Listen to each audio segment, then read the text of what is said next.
மரித்து போனவன் என மறக்கப்பட்டவனை பிழைக்க வைத்து மாவீரனாக்கி எங்களுக்கு நம்பிக்கை ஊட்டியிருக்கிறீர்கள். உங்களுக்கு இந்த மகிழ்மதி என்றென்றும் கடமைப்பட்டிருக்கும் தாயே.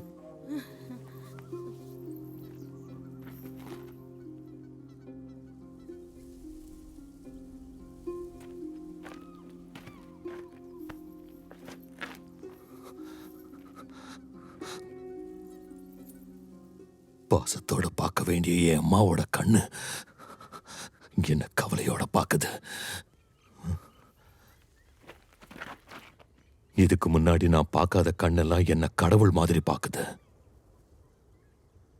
யாருன்னே தெரியாது இந்த அம்மாவோட உடம்புல காயத்தை பார்த்தா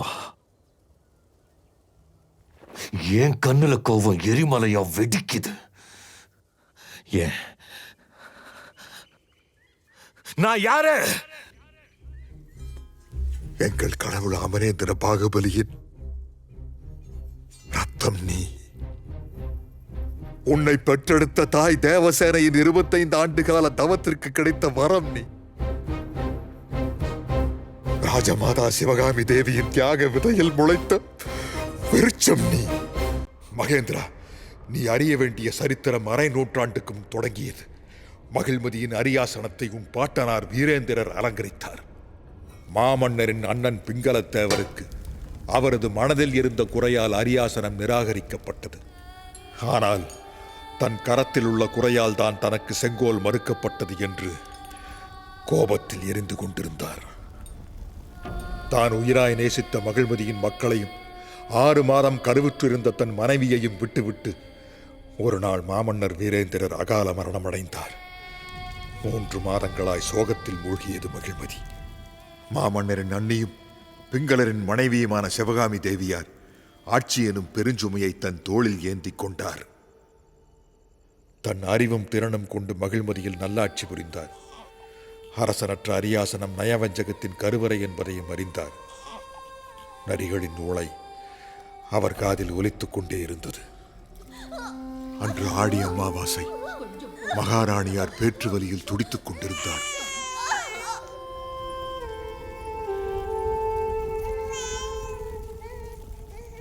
மகாராணியாரை காப்பாற்ற முடியவில்லை அம்மா.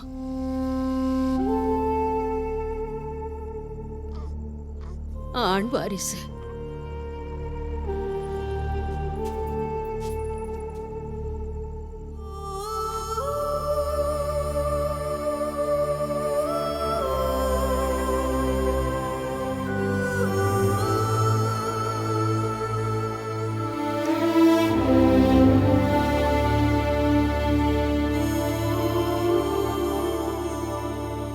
பாகுபலி.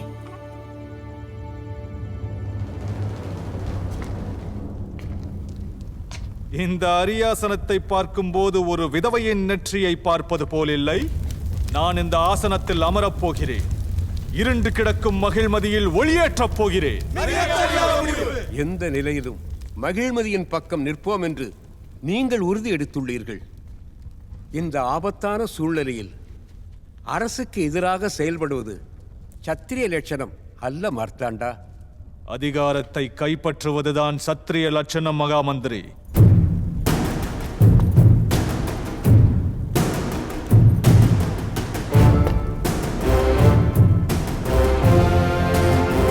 சிவகாமி தேவி,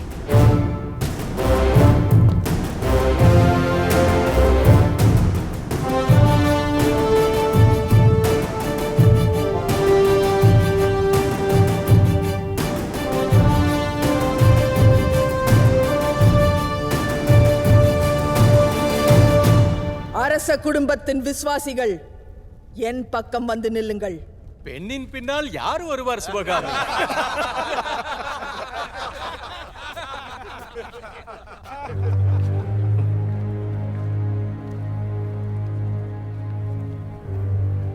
பெட்டப்பா!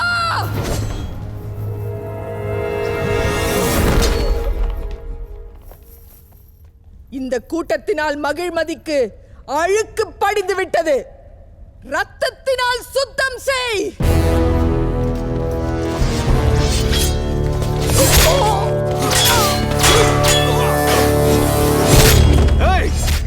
அவன் நம் ஆட்களை வெட்டுவது தெரியவில்லையா? செல்லுங்கள், அந்த அடிமையையும் இந்த சிவகாமியையும் கொல்லுங்கள். கட்டப்பாவை கொள்ளுங்கள்.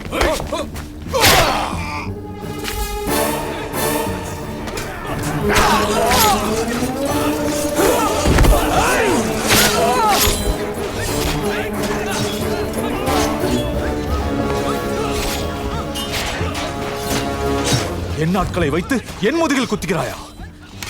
என்ன ஒரு நரித்தந்திரம்! ஏய்! நரித்தந்திரம் அல்ல மார்த்தாண்டா, ராஜதந்திரம்.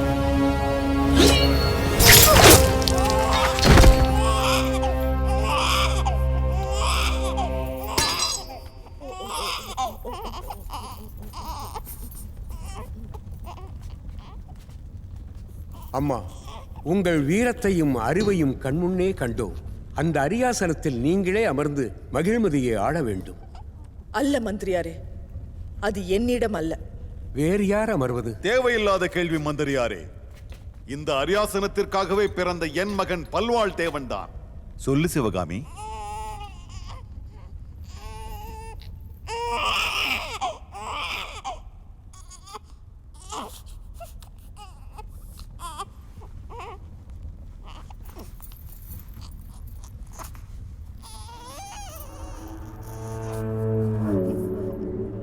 என் இரு மகன்களுக்கும் இந்த அரியாசனம் ஏற சம உரிமை உண்டு. அவர்கள் வளர்ந்த பின் வீரத்தில் சிறந்தவன் எவனோ, மக்களின் மனதை வெல்பவன் எவனோ, அவனே மகிழ்மதியின் அரசன். அதுவே என் கட்டளை, என் கட்டளையே சாசனம்.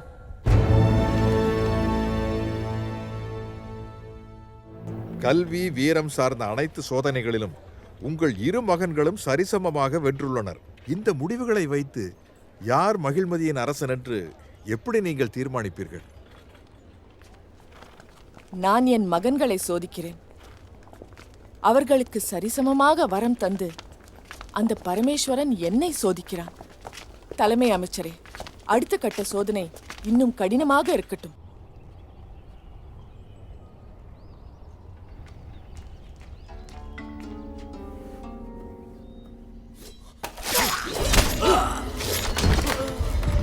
அரசன் யார் என்று ராஜமாதா முடிவெடுக்கும் முன் புதிய ஒரு சிக்கல் மகிழ்மதிக்கு முளைத்தது.